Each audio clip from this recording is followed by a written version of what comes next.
One Piece chapter number 1140 drop हो चुका है और चैप्टर के स्टार्ट में लूफी कंफ्यूज्ड है। वैसे तो लूफी हमेशा ही कंफ्यूज रहता है, लेकिन बात करें इस चैप्टर की तो लूफी कंफ्यूज है क्योंकि उसको पता नहीं कि उसको गबान से फाइट क्यों करनी है, जबकि हम सबको पता है कि उसको गबान से फाइट क्यों करनी है। और यहाँ पर जोरो एक बात सोच रहा है कि उसको कोलोन ने बताया था कि उसके डैड यानी स्कूपर गबान कितना पावरफुल है। तो भाई लोग, ये बंदा बहुत ज्यादा पावरफुल है, लेकिन इस चैप्टर में शायद ही हमें उसकी फीट्स देखने को मिले। तो यहाँ पर लूफी को की चाहिए, एक चाबी चाहिए ताकि वो लोकी को आजाद करा सके, और वो की होल्ड की है स्कूपर गबान ने। और फिर गबान कहता है, क्या तुम्हें ये की नहीं चाहिए? क्या तुम इसको चुराने वाले नहीं हो? ये सुनकर लूफी बहुत गुस्से में आ जाता है और अपने हाथ को स्ट्रेच करके गबान से वो की छीनने की कोशिश करता है, लेकिन गबान उसे डॉच कर देता है। और फिर लूफी गबान से कहता है, कम ऑन ओल्ड मैन, मुझे वो चाबी दो, मुझे लोकी के पास भी जाना है। तो फिर गबान कहता है, अच्छा तो फिर ले लो। और फिर लूफी फिर से अपना हाथ लंबा करता है, लेकिन इस बार गबान उसको डॉच करके हवा में जंप करता है और उस चाबी को आर्मामेंट हाकी से फिल करता है और एक जोरदार अटैक लूफी के मुंह पर दे मारता है। इसका मतलब गबान तीनों टाइप की हाकी यूज कर सकता है। वो तो ऑब्वियसली करता ही होगा जब वो प्राइम, रेले और रोजर के इक्वल है। और ये देखकर नामी कहती है, नो वे लूफी।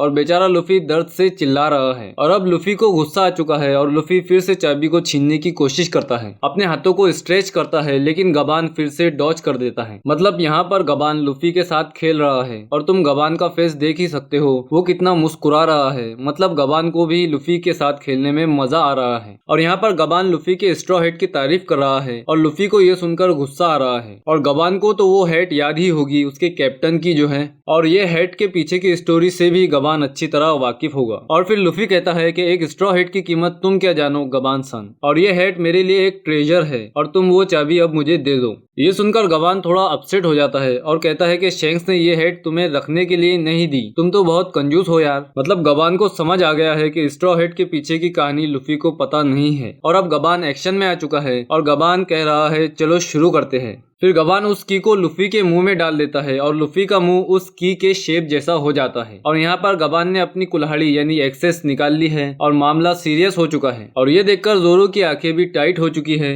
और गबान अपने एक्सेस से एक अटैक करता है जिसका नाम है आर्मी ऑफ फियर्स। और लूफी इस अटैक को पहले ही सेंस कर लेता है और डॉज भी कर देता है, और साथ में जोरो भी इस अटैक के कुछ स्लैशेस को अपने 3 शॉट्स से डॉज करता है। और जोरो को देखकर गबान कहता है कि तुम्हारे क्रूमेट्स काफी अच्छे हैं और हेल्पफुल भी है, लेकिन गबान का ये अटैक आर्मी ऑफ फियर्स इतना डेंजरस है कि इस अटैक से एक बिल्डिंग का टावर डिस्ट्रॉय हो जाता है। और अपने जोरो की लेवल भी काफी ऊंची हो चुकी है, फिर भी जोरो को 3 शॉट्स का यूज करना पड़ रहा है। मतलब इस बुढ़े में कुछ तो खास बात है। लेकिन यहाँ पर लूफी अब फॉर्म में आ चुका है और अब लूफी भी गबान से फाइट करना चाहता है। और लूफी ने अपना गियर 5 भी एक्टिवेट कर लिया है और लूफी के बालों के साथ साथ उसकी एक्स भी व्हाइट हो चुकी है। और फिर लूफी जोरो से कहता है, लेट्स डू इट। और जोरो भी अपने मुंह पर एक ड्राउनी स्माइल लेकर रेडी हो जाता है, भाई ने बोला करने का तो करने का। लेकिन यहाँ पर गबान रुक चुका है और गबान सोच रहा है कि ये सच में व्हाइट फॉर्म है। और यहाँ पर लूफी और जोरो ने गबान पर अटैक कर दिया है, लेकिन अचानक से गबान ने गिव अप कर दिया है और वो की उन्हें सौंप दी। आखिर गबान चाहता क्या है? वो लूफी का व्हाइट फॉर्म देखकर इतना सेटिस्फाई क्यों हो गया? क्या गबान लूफी का गियर 5 ही देखना चाहता था? और यहाँ पर लूफी और जोरो अपने अटैक्स की डायरेक्शन को चेंज करके कुछ रॉक्स को क्रैश कर देते हैं, क्योंकि सामने वाले ने गिव अप किया है तो उस पर अटैक करने का क्या फायदा। और यहाँ पर लूफी और जोरो गुस्सा हो चुके हैं क्योंकि उनको फाइट करने को नहीं मिला। और रोड जो है वो लूफी को बताने ही वाली थी कि यहाँ क्या चल रहा है, तो गबान उसे रोक देता है और गबान जोरो और लूफी से कहता है कि जब तुम एल्बफ से जाओगे और अगर उस टाइम एल्बफ सेफ रहेगा तो मुझसे मिलने जरूर आना। और लूफी और जोरो जाते जाते कहते हैं कि हम तुझ जैसे पागल बुड्ढे से क्यों मिलने आएंगे, चाबी देने के लिए थैंक्स। और जोरो और लूफी निकल पड़ते हैं। फिर गबान कुछ पुरानी यादों के बारे में सोचता है और कहता है, शैंक्स तुम चाहते हो कि मैं उस बच्चे पर यानी लूफी पर इतनी आसानी से यकीन कर लूं? और शैंक्स कहता है, जैसा आपको ठीक लगे। फिर सीन शिफ्ट होता है वॉलरस स्कूल की तरफ, जहाँ पर शैमरॉक और गंको ने लैंड किया है। और यहाँ पर शैमरॉक शॉक हो चुका है स्कूल को देखकर कि जायंट्स भी स्कूल पढ़ते हैं, ये तो कमाल है। और फिर गंको अपना हाथ ऊपर उठाती है और मैजिक सर्कल बनाती है और उस सर्कल से ब्लैक लाइटनिंग निकलती है